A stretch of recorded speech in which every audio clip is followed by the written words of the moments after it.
بسم اللہ الرحمن الرحیم۔ السلام علیکم ورحمۃ اللہ۔ سپریم کورٹ کے اندر بہت اہم ترین کیسز کی سماعت شروع ہو چکی ہے، جہاں پر ایک طرف الیکشن کا معاملہ ہے، ایک طرف الیکشن کیس کی سماعت ہو رہی ہے۔ وہیں پر جو دو اہم ترین کیسز پاس کیے گئے تھے حکومت کی جانب سے، دو قوانین پاس کیے گئے تھے۔ ایک تو ریویو اور ججمنٹ آرڈر تھا، جس کے اندر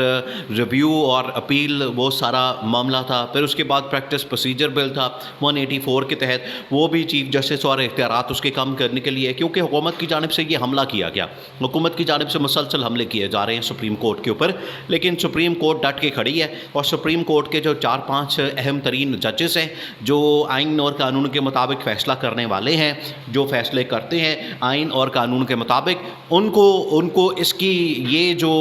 ان کے فیصلے ہیں، یہ حکومت کو بڑا مسئلہ ہوتا ہے۔ اس کے اوپر ان کی جان جاتی ہے، حکومت اس کے اوپر ان کی ٹانگیں کانپتی ہیں، حکومت اس کے اوپر یہ پھر انہوں نے قوانین بنانے شروع کیے کہ ہم نے کس طرح سے کنٹرول کرنا ہے۔ اور ایک کیس کی سماعت کے دوران پھر چیف جسٹس نے کہا کہ یہ رانا ثناءاللہ کس حیثیت میں آڈیو لیکس کے بارے میں، آڈیو لیکس کا کیس بہت اہم ترین کیس ہے، جس میں براہ راست ڈائریکٹلی انہوں نے چیف جسٹس کو ٹارگٹ پہ رکھا ہوا ہے کہ چیف جسٹس کو ہم نے ٹانگنا ہے، تو چیف جسٹس کے خلاف ہم نے کیس کھولنا ہے۔ اس کی آڈیو نکلی، اس کی ساس کی آڈیو نکلی ہوئی ہے، تو ساس کی آڈیو کا یہ چیف جسٹس کے ساتھ کیا تعلق ہے؟ تو یہاں پر تو ساس کی آڈیو کے اوپر تو چیف جسٹس کو پکڑا جا رہا ہے کہ بھئی اس کی ساس کی آڈیو نکلی ہوئی ہے، تو یہ ہم نے اس کو پکڑنا ہے۔ تو یہ جو نواز شریف کے وہ ببلو ڈبلو ہیں، دونوں بیٹے اس کے، جب ان کی دولت نکلی، پیسہ نکلا، ان کے نام کے فلیٹس نکلے، ان کے بینک اکاؤنٹس نکلے، ان کی جائیدادیں نکلی، تب نواز شریف کہتا تھا کہ نہیں، وہ تو خود ہی ان کے ذمہ دار ہیں، وہ تو ان کے اپنے پیسے ہیں، وہ تو میرے پیسے تو نہیں ہیں، وہ تو مریم نواز کے اور دونوں بیٹوں کے پیسے ہیں، اور اوپر دادے سے آئے ہوئے ہیں، مجھے تو پتہ بھی نہیں، میں تو جانتا بھی نہیں۔ تو ادھر سانس پکڑ کے انہوں نے چیف جسٹس کو ڈنڈا دیا ہوا ہے، تو ادھر اپنے دو بچوں کی وجہ سے نواز شریف کہتا ہے کہ وہ تو مجھے پتہ ہی نہیں، میں تو سویا ہوا ہوں، مجھے تو کوئی سمجھ نہیں ہے وہ کیا کر رہے ہیں، ان کے اپنے کاروبار ہیں۔ تو یہ ان کا ڈبل سٹینڈرڈ ہے، یہ ان کا دوہرا معیار ہے، یہ ان کی منافقت ہے۔ تو اس کے اوپر پھر چیف جسٹس نے ان کو ڈنڈا دیا اور رانا ثناءاللہ کے متعلق کہا کہ رانا ثناءاللہ اٹھ کے جو ہے آڈیو لیکس کے اوپر خود سے اس نے ایک پریس کانفرنس کر دی، خود سے کہہ دیا کہ آڈیو لیکس ٹھیک ہیں، خود سے انہوں نے ایک کمیشن بنا دیا، انکوائری کمیشن، اور خود سے یہ بیٹھ گئے، جج بھی بن گئے، منصف بھی بن گئے، خود ہی وکیل بن گئے، خود ہی فیصلہ سنا دیا اور خود ہی کیس کو آگے چلا دیا کہ یہ ججز کے اوپر ہم نے فیصلہ سنا دیا ہے، یہ آڈیو اصلی ہے، تو اس وجہ سے ہم نے آڈیو کے بعد ججز کو ٹارگٹ کرنا ہے۔ تو چیف جسٹس نے اس کے اوپر ٹھیک ٹھاک لاس لی،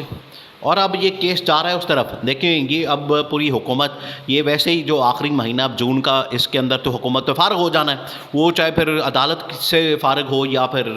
ویسے ہی یہ ڈیزالو کرتے ہیں۔ لیکن یہ جو چیف جسٹس نے اہم ترین کیسز پکڑے ہوئے ہیں جن کی سماعت ہو رہی ہے، اس میں ایک تو الیکشن کے معاملے میں اڑنا ہے خواجہ آصف نے، اسحاق ڈار نے اور شہباز شریف نے، اور یہ جو آڈیو لیکس ہے اس کے اندر اڑنا ہے انٹیریئر منسٹر رانا ثناءاللہ نے۔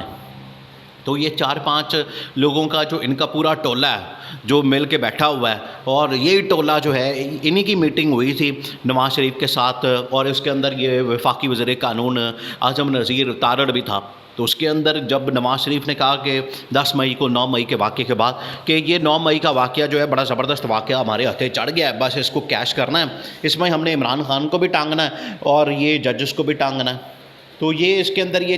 4-5 یہی لوگ بیٹھے ہوئے تھے، ان کے اوپر اب ایکشن ہونا ہے، اور یہ چیف جسٹس نے ایکشن کر کے تو ان کو ڈنڈا دینا ہے، ان کو رگڑا دینا ہے، اور ان کو پتہ چلنا ہے کہ ان کے ساتھ ہوا کیا ہے۔ اب ان کے اوپر اصل میں تلوار لٹک رہی ہے نا اہلی کی، تو نا اہلی سے پہلے یہ چاہتے ہیں کہ ہم ویسے ہی بھاگ جائیں، ہم حکومت کو فارغ کر دیں، حکومت ڈیزالو کر دیں، اسمبلی ڈیزالو کر دیں اور استعفے دے کے تو ہم عوام میں چلے جائیں۔ عوام میں انہوں نے کیا جانا ہے، آگے نگران سیٹ اپ آ جانا ہے، اگر لمبا ہی کوئی نگران سیٹ اپ آ گیا تو سب فارغ ہو جانے ہیں۔ اب ان کو یہ بھی خطرہ پڑا ہوا ہے۔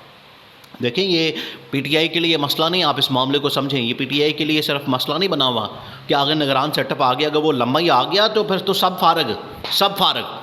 سارے ہی پھر ٹرک کے اوپر چڑھے ہوں گے جمہوریت کی بحالی کے لیے۔ عمران خان بھی چڑھا ہوگا، بلاول بھی وہاں پر ہوگا، مریم بھی وہاں پر ہوگی، مولانا بھی وہاں پر ہوگا، نواز شریف بھی ادھر ہی چڑھا ہوگا، زرداری بھی، سب چڑھے ہوں گے کہ جمہوریت بحال کرو۔ پھر یہ ان کی حالت ہو جانی ہے اگر وہاں ایک اور فیصلہ ہو گیا نا نگران سیٹ اپ کو لمبا کرنے کا اور اس کو 2 سال چلانے کا، سب فارغ ہو جانے۔ ان کو یہ بھی خطرہ ہے کہ یہ بھی ہم نے بچانا ہے، دیکھیں خطرات بہت سارے ہیں، اس حکومت نے جو پنگے کھولے ہوئے ہیں اس کی وجہ سے خطرات پاکستان کے اندر بہت زیادہ ہیں، بہت زیادہ ہیں۔ معیشت کا مسئلہ ہو، آپ کے فارن پالیسی لیول کا مسئلہ ہو، پاکستان کے اندر سیاست کا مسئلہ ہو، عدم استحکام کا مسئلہ ہو۔ اب نون لیگ کو سب سے زیادہ پریشانی یہ بنی ہوئی ہے کہ نئی پارٹی انہوں نے کھڑی کر دی ہے، یہ پاور تو اب ڈیل تو ہم کر رہے تھے، نواز شریف تو ڈیل کر رہا تھا کہ میں مریم نواز کو آگے لاؤں گا، اس کو وزیر اعظم بنانا ہے، زرداری یہ پلان کر کے بیٹھا ہوا تھا کہ میں بلاول کو لاؤں گا، اس کو وزیر اعظم بناؤں گا، ادھر سے نئی پارٹی نکل آئی ہے، تو ان سب کے وہ 14 طبق روشن ہو گئے، ان کی آنکھیں باہر آ گئیں، کیا کی ہو گیا ساڑھے نال، نئی پارٹی آ گئی۔ تو ان کے ساتھ جو 12 مہینے کی ضلالت، اب تو خیر 14 مہینے ہو گئے، 15 مہینے کی جو ضلالت کاٹی ہے، تو پھر یہ پوچھ رہے ہیں کہ 10 مئی کی پیار بھی چوکھٹیا، یہ جو 15 مہینے کی ضلالت کاٹنے کے بعد ہمیں کیا فائدہ ملا؟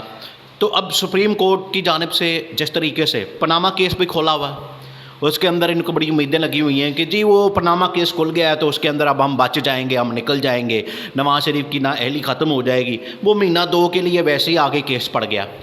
اور ان کو بڑا امید ہے وہاں پر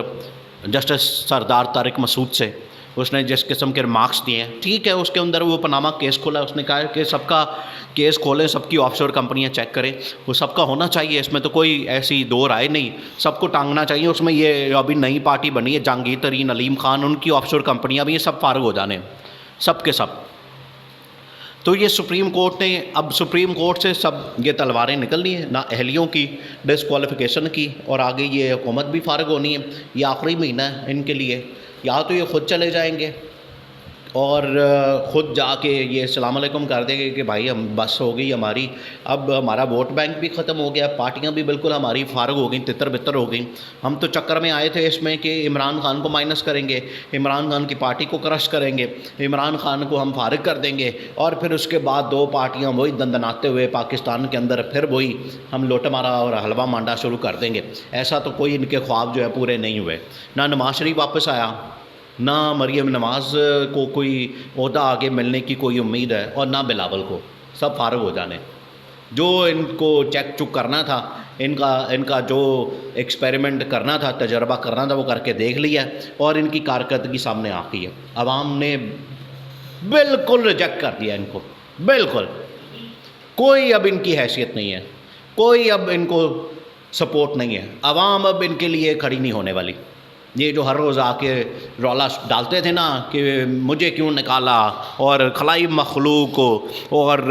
یہ سازش ہو گئی، فلانا ہو گیا، ووٹ کو عزت دو، تو سب فارغ ہو گیا۔ اب صرف نعرہ ایک ہی لگ رہا ہے عوام میں، وہ ہے عمران خان کا، اور یہ سپریم کورٹ سے اب ان کی نااہلیاں ہونی ہیں، جس کے اندر بعد میں سب نے پکڑے جانا ہے اور گرفتار ہو جانا ہے۔